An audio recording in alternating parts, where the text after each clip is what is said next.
بسم اللہ الرحمن الرحیم۔ میں یہ گزارش کرنا چاہتا ہوں، یہ پیغام دینا چاہتا ہوں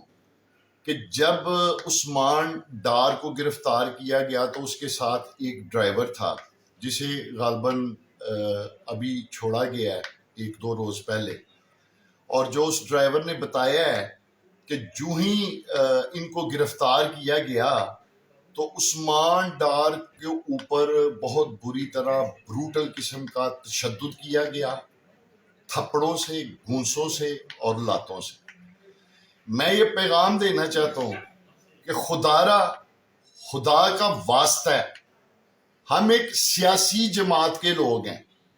ہم سیاسی جماعت کے کارکن ہیں، ورکر ہیں، پولیٹیکل لوگ ہیں، ہمیں ملیٹنٹ گروپس کی طرح ٹریٹ نہ کریں۔ ہم کوئی ملیٹنٹ نہیں ہیں، ہم محب وطن لوگ ہیں اور اپنے افواج سے محبت کرنے والے لوگ ہیں۔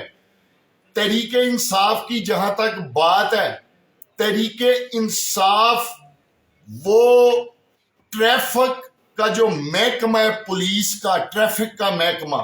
اس کے خلاف سازش نہیں کر سکتی، ٹریفک پولیس کے محکمے کے خلاف۔ لیکن تحریک انصاف کے اوپر یہ الزام لگایا جا رہا ہے کہ اس نے خدا نخواستہ کہیں پاک افواج کے خلاف سازش کر دی ہے۔ تحریک انصاف کے لوگ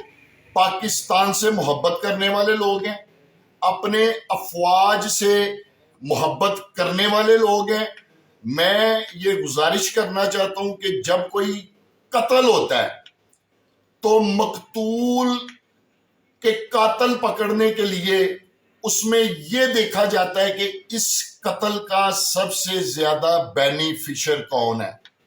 9 مئی کو جو بھی ہوا اس کا سب سے زیادہ پولیٹیکل بینیفیشر جو ہے وہ مسلم لیگ نون ہے، مسلم لیگ نون۔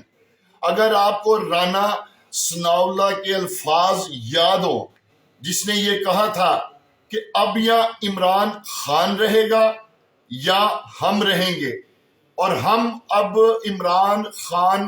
کے لیے کسی حد تک بھی جا سکتے ہیں۔ میں یہ عرض کرنا چاہتا ہوں کہ تحریک انصاف کے خلاف سازش ہوئی ہے، پتہ نہیں کہاں بیٹھ کے ہوئی ہے، یہ کن لوگوں نے کی ہے کہ ایک مظلوم محب وطن اور اپنے افواج سے محبت کرنے والی جماعت کو توپوں اور ٹینکوں کے منہ کے آگے لا کر کھڑا کر دیا گیا۔ میری یہ اپیل ہے، یہ گزارش ہے کہ خدا را ہم محب وطن لوگ ہیں، ہم اپنی افواج کے خلاف سازش کا کلنک اپنے ماتھے کے اوپر نہیں لے سکتے، ہم اس بھاری کلنک کو اپنے ماتھے کے اوپر نہیں لگا سکتے۔ آپ اس کی باقاعدہ جوڈیشل کمیشن کے ذریعے 9 مئی واقعہ کی جو ہے وہ انکوائری کرائی جائے کہ یہ اس کے جو اصل سازشی عناصر ہیں وہ قوم کے سامنے لائے جائیں۔ خدا را ہمیں آپ ملیٹنٹس کی طرح ٹریٹ نہ کریں، ہم محب وطن لوگ ہیں، مظلوم لوگ ہیں، پاکستان سے محبت کرنے والے لوگ ہیں اور ادارے سے محبت کرنے والے لوگ ہیں۔